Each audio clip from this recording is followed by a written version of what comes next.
In case the latch cannot be totally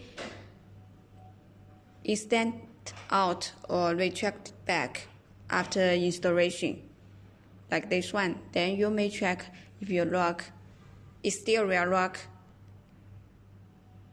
is installed in the vertical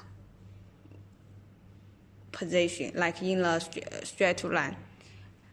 If not, like this one, then you may need to reinstall the exterior lock. Now we put the exterior lock in a straight line. Then you can check if the latch can work properly.